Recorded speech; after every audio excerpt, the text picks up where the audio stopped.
Hi, everybody. I hope you're good and that you're taking good care of yourselves. So, imagine yourself on a Saturday afternoon taking a stroll in town or in a crowded area, right? And you have time, you're just doing your own thing and being very chilled. And as you're walking around, you see someone somewhere on the street sitting or in a position where they're in distress, whether they are holding their tummy or whether they are, you can see that this person is in pain or in distress. What is the first thing you're inclined to do? Is to help them, right? And that's not always the case. Why is that? Well, today I want to talk to you about the bystander effect.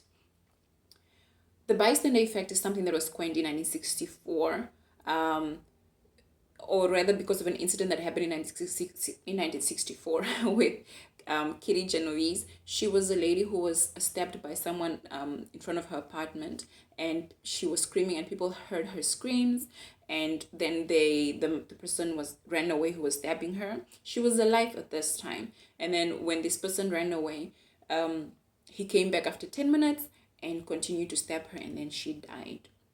So this sparked a lot of interest as to why people would not come in to the rescue and help her. And according to the research at that time, there was 38 people who witnessed this thing and nobody physically came to help her. So this is where this whole phenomena started. People were wondering, how is this possible? What happens to our being as people to help with empathy and so forth? So when you are in a crowded group or in a group of people or part of a group of people and someone is in distress, it's hard for you to help because there's many things going on. The first thing is you are influenced by the social environment. So if you're seeing people walking past this person and they are not helping them, you are more likely to walk past, because if nobody is helping them and nobody's seeing that this person is in real distress, you are more likely to follow. Okay, that's the first thing. The second thing is diffusion of responsibility. Diffusion of responsibility talks to someone else will help them. It's not gonna be me. It's no. There might be someone else who's gonna help, and that's true. But the problem is when you are thinking that, somebody else is thinking the same thing. So you have people, let's say about 30 people, thinking the same thing, and nobody is taking responsibility to just ask, can I help you? What's wrong?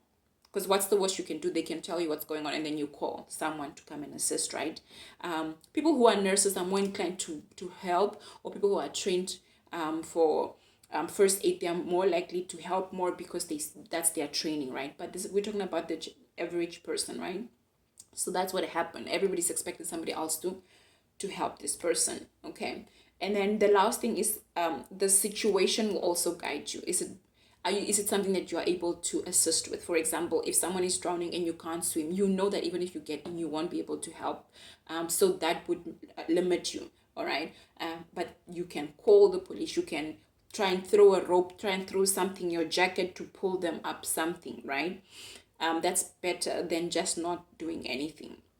So the situation also tells us, if you are unclear about the situation, like you can't tell if this person is waking up from a hangover in the street, if you can't tell that this person is just drowsy because they took something strong, you are more likely not to help. But if it's very specific, you can see this person is bleeding and they look like they have a serious wound, then you're more likely to, like, we need to call the police. So this is what happens.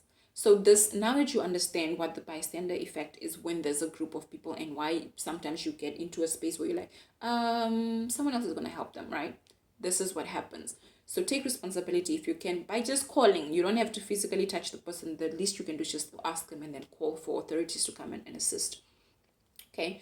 And if you are the person in pain or in distress and it's a crowded day, people are less likely to help you, as I had explained, right? So what you can do is try and look up and identify anything from anybody that's around. For example, the lady with the white sneakers, please help me, please. The lady, like, it's, if I'm wearing white sneakers and you say that, I'm gonna come and react like, okay, that's responsibility given only to me, so I'm more likely to come and assist. So these are the things. And say I've been stabbed, can somebody please call 911? And then if you can, you look up and just, lady in red, please help me, please call the police.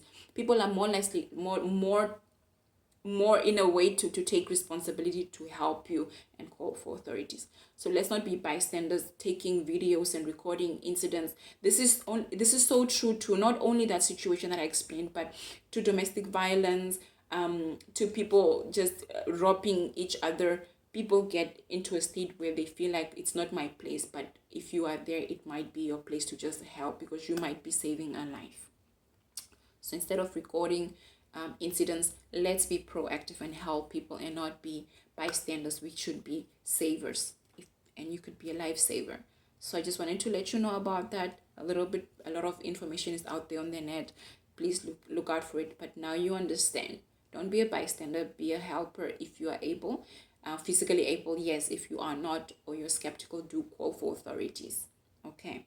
So take good care of yourself. Be kind, and always be kind to yourself as well. Bye.